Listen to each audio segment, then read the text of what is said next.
आपको शायद बिलीव नहीं होगा, लेकिन बहुत साइंटिस्ट लोगों का ऐसा मानना है, कुछ ऐसे म्यूजिक होती है जो आप हर रोज केवल और केवल 10 मिनट सुनते हैं तो आपका मेमोरी पावर, आपका फोकस पावर, आपका कंसंट्रेशन पावर को भी इंक्रीज कर सकती है। तो सोचने वाली बात यही है, क्या यह सच में पॉसिबल है तो कौन सा गाना है और उनको सुना कैसे जाता है।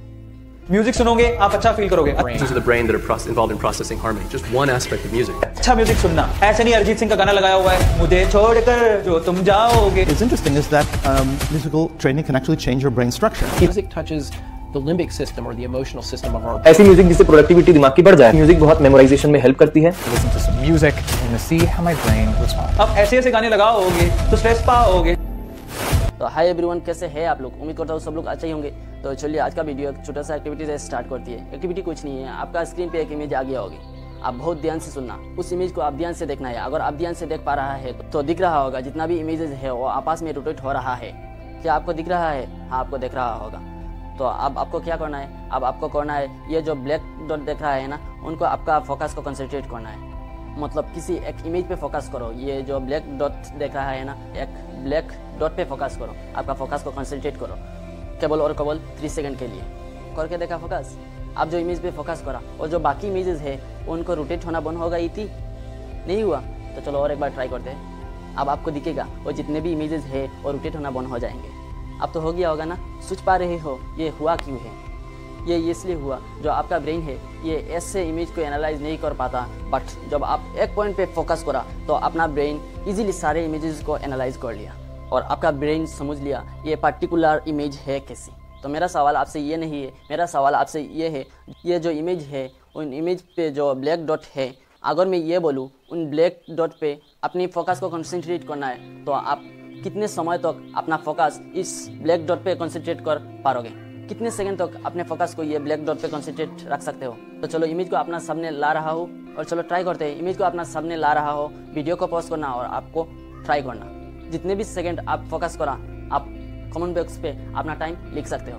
इस सवाल आपसे इसलिए पूछा, 90% से भी ज़्यादा लोगों ने केवल और केवल 10 सेकंड, 15 सेकंड, 20 सेकंड फोकस रख पाया होगी। ऐसा इसलिए हुआ है जो अपनी कंसंट्रेशन पावर है ना, वो आज के समय पे एकदम ख़त्म हो चुकी है और उनका रीज़न शायद हम सबको पता है, जो है मोबाइल फ़ोन।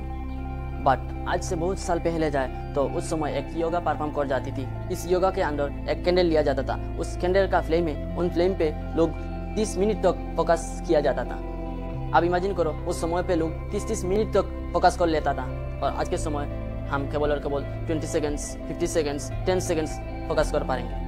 इसका मतलब ये है हमारे फोकस पावर, हमारे कंसंट्रेशन पावर बिल्कुल ख़त्म हो चुकी है। बट डरने वाली बात नहीं है, आप अपनी फोकस पावर अभी भी वापस कर सकती है कुछ म्यूजिक की मदद से। इस म्यूजिक का नाम है 40 हर्ट्ज बाइनॉरल बीट्स। इस म्यूजिक समझने के पहले उसका पीछे साइंस समझती है। इसका पीछे साइंस समझने के लिए हमें समझना होगा law of vibration. Primary law is the law of vibration. That's a primary law of the universe. Everything in this room is moving. Nothing rests. This table's moving. It just appears to be still.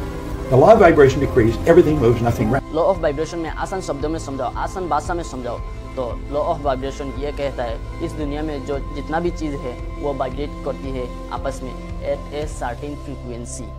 मतलब हर एक चीज़ की एक fixed frequency होती है। मतलब ये अपनी mobile है, अपनी टेबल है, अपनी चेयर है, ये किसने बनी है? ये एटम से बनी है। अपना जो दिमाग है ये किस से बना है? ये सेल से बना है। सेल किस से बना है? एटम से बना है। तो दुनिया का हर एक चीज़ एटम से बना है, तो एटम वाइब्रेट करती है। इसका मतलब ये दुनिया पे जितना भी चीज़ है वो वाइब्रेट करती है एट ए सर्टेन फ्रीक्वेंसी। चलो मैं इसी को एक छोटा सा एग्जांपल से समझाता हूँ। मैं आपसे एक सवाल पूछूं, हमारा तो एक फेवरेट म्यूज़िक होती है ना, जो हम बहुत बार सुनते हो, बहुत सुनते हो, तो आपसे मैं ये पूछूं जो इस म्यूज़िक आपका फेवरेट है कैसे? तो आप बोलोगी इसका लिरिक्स बहुत पसंद है, इसका म्यूज़िक हमें बहुत पसंद है, लेकिन ये दोनों गलत है। आपको ये सुन के बहुत शौक हो गया होगा ना? बट इसलिए ये गाना, ये सॉन्ग आपका फेवरेट है, इसका जो वेव है, इसका फ्रीक्वेंसी है वो आपका ब्रेन से मैच हो जाती है, इसलिए ये गाना आपका फेवरेट है। आप सुन के बहुत शौक लग रहा होगा ना, आप बहुत कन्फ्यूज हो गया होगा ना, लेकिन ये बात सही है, टेंशन मत लो। मैं और एक आसान एग्जांपल से समझाओ तो अपने स्क्रीन पे एक वीडियो आ गया होगी, आप ध्यान से देखना। आप देख रहा होगा इस वीडियो पे एक इंसान अपनी गला से एक साउंड निकल रही है, उस साउंड से ग्लास का कांच टूट देता है। आप सोच रहा होगा ये कोई मैजिक है, ये कोई साइंस है। हाँ, ऑब्वियसली ये साइंस है। ये है लॉ ऑफ वाइब्रेशन। ये जो ग्लास का वेव फ्रीक्वेंसी है और इंसान जो उनका गला से आवाज़ निकल रही है, उस दोनों का फ्रीक्वेंसी मैच होने से ये ग्लास टूट जाती है। अगर मैं इसको और आसान शब्दों में समझाऊँ तो लॉ ऑफ वाइब्रेशन ये कहता है दुनिया का हर चीज़ वाइब्रेट करती है। अगर किसी एक चीज़ पे सेम फ्रीक्वेंसी का साउंड डाला जाए, जो फ्रीक्वेंसी से उसका एटम वाइब्रेट हो रहा है, उस फ्रीक्वेंसी से और एक साउंड डाला जाए और उनका वाइब्रेशन तेज हो जाती है और वो टूट सकती है, जो आप वीडियो पे देखा। ये इसलिए हुआ जो ग्लास का एटम का फ्रीक्वेंसी और जो इंसान उनका गला पे जो साउंड निकल रही है उनका फ्रीक्वेंसी मैच हो गया और वो ग्लास टूट गया। ये है लॉ ऑफ वाइब्रेशन। जैसे कि आप इमेजिन करो, आप ईयरफोन लगा लेते हो और 40 हर्ट्ज बाइनॉरल बीट्स सॉन्ग को आप आपका ईयरफोन से चला लेते हो, तो उनसे होता क्या है, जो आप 40 हर्ट्ज बाइनॉरल बीट्स सॉन्ग को चला लेते हो, उनमें से जो वेव निकलता है वो आपका ब्रेन से, आपका माइंड से मैच हो जाती है और आपका ब्रेन का फ्रीक्वेंसी, आपका ब्रेन का वेव तेज हो जाती है। बेसिकली इस म्यूजिक को आपको और क्या रहा है, आपका ब्रेन को जो स्ट्रेस है, जो एंजाइटी है, वो फ्री कर रहा है। तो जब भी आप बोरिंग फील कर रहे हो, जब भी आप स्ट्रेस फील कर रहे हो, तब आप ईयरफोन लगा लेना और 40 हर्ट्ज बाइनॉरल बीट्स सॉन्ग को चला लेना। इस सॉन्ग को ऑन करने से आपका जो वेव निकलती है वो स्ट्रेस फ्री करती है, वो एंजाइटी फ्री करती है। और सच में जब भी आपका ये सॉन्ग का नीड हो तब आप ये चला लेना। ऐसा नहीं हर समय आप ये सॉन्ग सुन रही हो, ऐसा नहीं करना। तो आई होप आप समझ गए होगे। वीडियो पसंद आए तो सब्सक्राइब कर लेना। शुक्रिया एवरीवन, बाय।